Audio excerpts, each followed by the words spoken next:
Takes so long to go live that I don't know if you sit here in silence for a minute before I go live. It's 2:30 in the afternoon and today's the 8th of November 2019 and I've just woken up from a really big sleep. Oh my God, I went to Bunnings. Excuse me. And I went there for about 15 minutes. Excuse the alarm in the background. And I went there for about 15 minutes just to change over something that I bought that was broken. And it was enough to put me to sleep.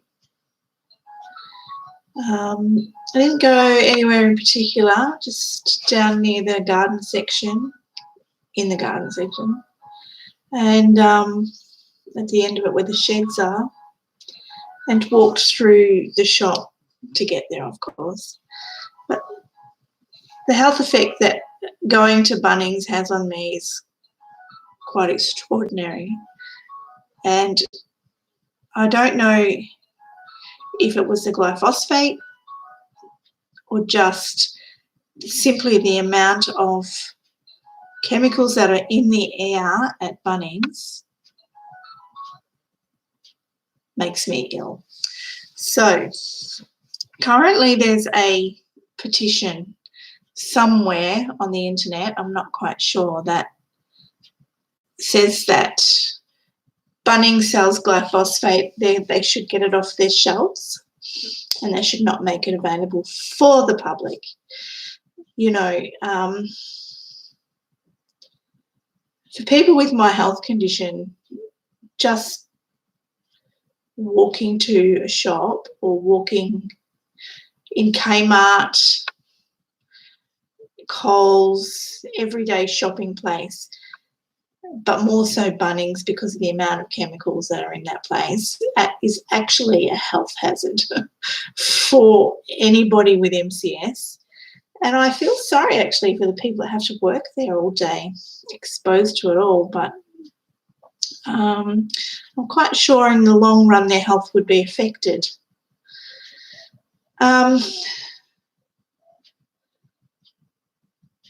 I just want to document that so many people look at me and they say, oh, there's nothing wrong with her, she's a little bit crazy. Build a bridge and get over it. It's really hard to get over a health condition where a simple trip to do your shopping or to go to the shop to buy something to put into the garden, you know, to go and put petrol in your car, actually causes the most extreme fatigue that you have to sleep. Physically, my body started shutting down. I felt cold and it's really a hot day and I had to wrap myself in a blanket, warm up and go to sleep. And that's what it does. So I'm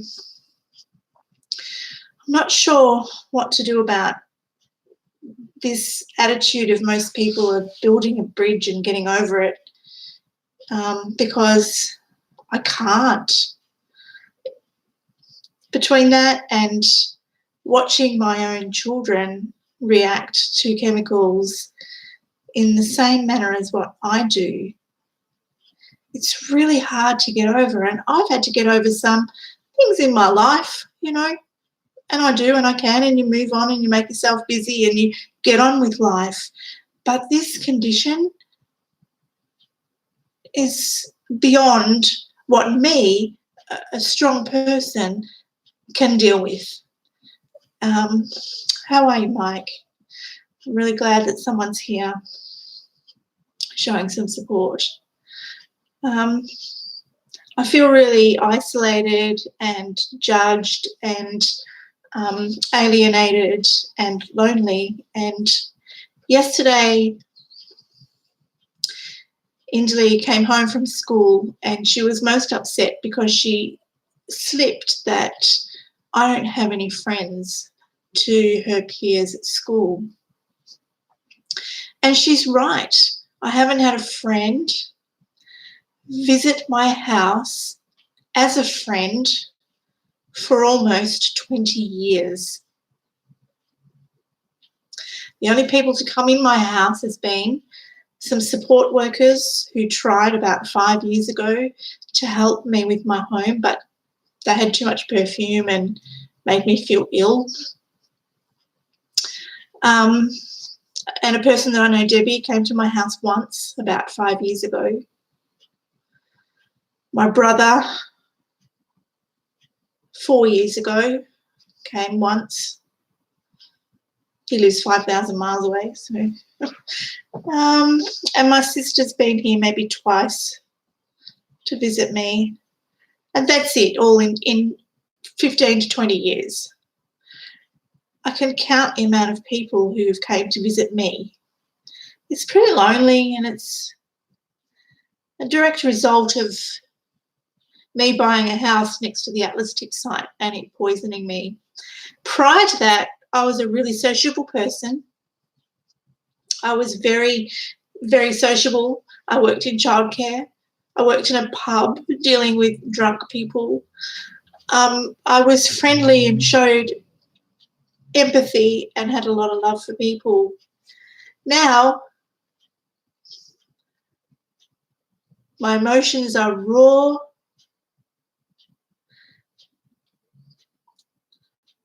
I was never compensated for something that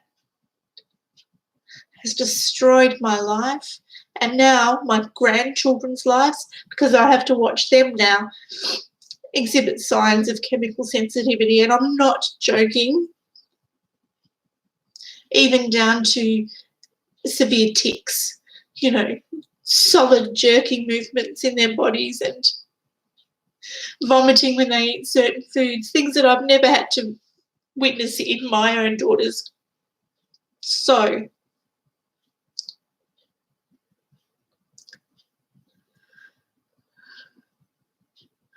guess what I'm trying to say is just a simple trip going out is really difficult, and there's no support for people with my condition here in WA. None. Doctors want to put me on an antidepressant to make life better. It's not going to happen, and that doesn't even work.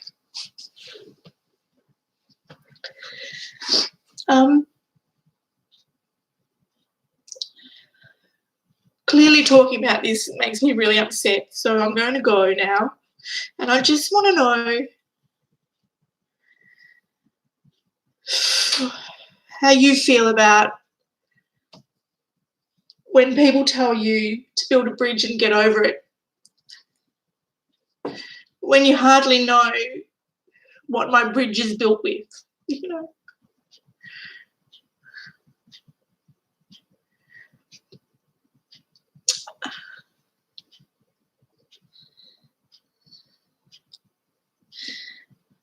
And a simple trip to the shops. I have to go to the shops like a mad woman. I rush up there, I do what I want, and then I'll go. I'm like pushing that trolley through like there's no other. And I shouldn't do it. I should order online. But it's just like the last effort for me to be involved in the public sector, to be able to get out and about. I have to keep trying. I don't believe sitting in my house all day is good for my health.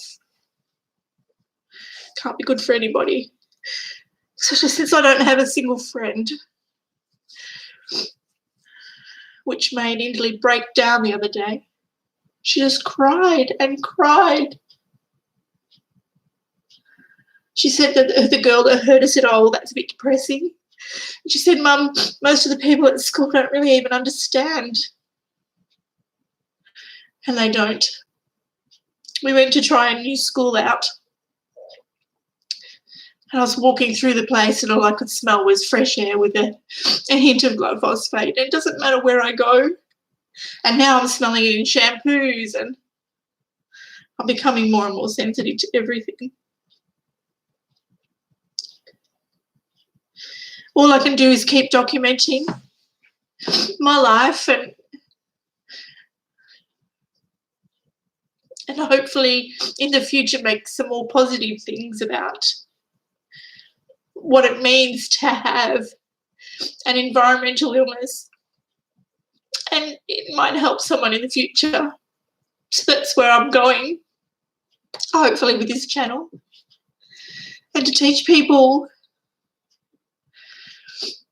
what it's like, how I got better, how you can get better. Lord knows you need money to get better. You need to eat organic. You need to live in an environment that's clean. But it is possible to try and heal a little bit. And I need to share that story, as well as my story, where I've come from and how day-to-day activities affect me. So that's it for today. I'm really feeling quite upset that my life upset my daughters so much. And she said to me, and I'll end it on this, she said to me, I didn't realise how awful our life was. When you're a kid, you don't realise how little we have.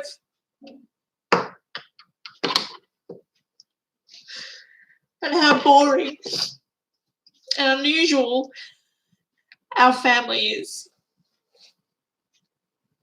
And she cried and cried and cried. So she's right. Out of the mouth of babes. She didn't know how awful and unsocialised she was as a child, despite me pleading with family services to socialise my daughter because I couldn't. Now she's got camp next week and she doesn't know how to ride a bike. She's never been kayaking. She just can't do half the things that they have to do. And I'm petrified for her.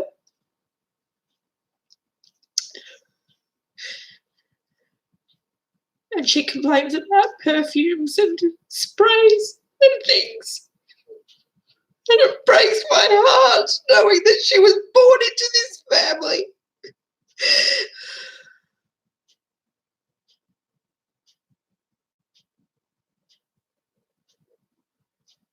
And that it's all because of the Atlas tip sign and what they did.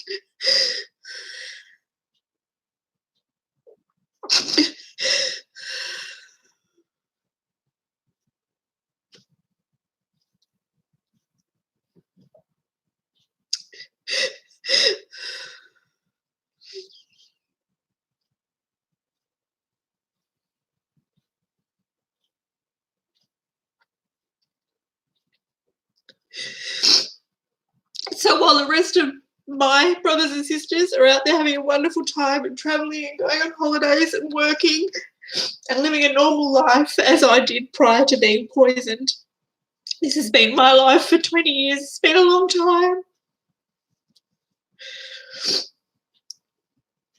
It's been a long time. But right now, all I'm feeling is extreme sadness for my daughter, Natalie,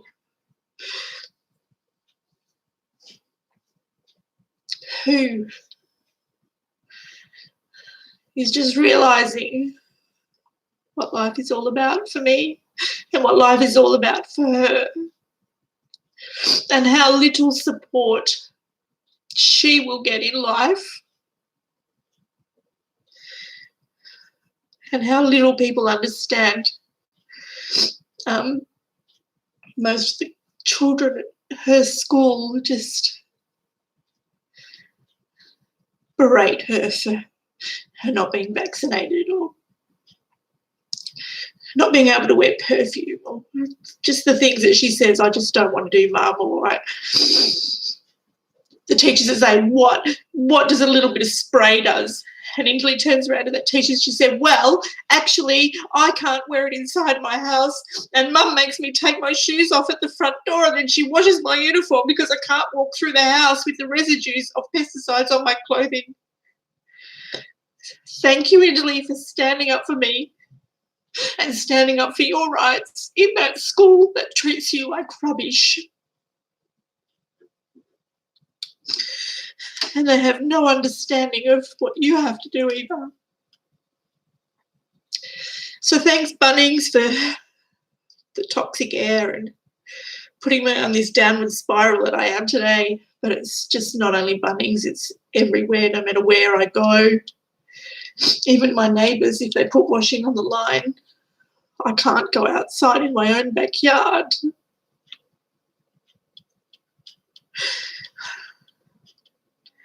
Someone can build that bridge for me to get over, please do it. Because I need help for me and my family. Not only me, but my 3 daughters and my 4 grandchildren.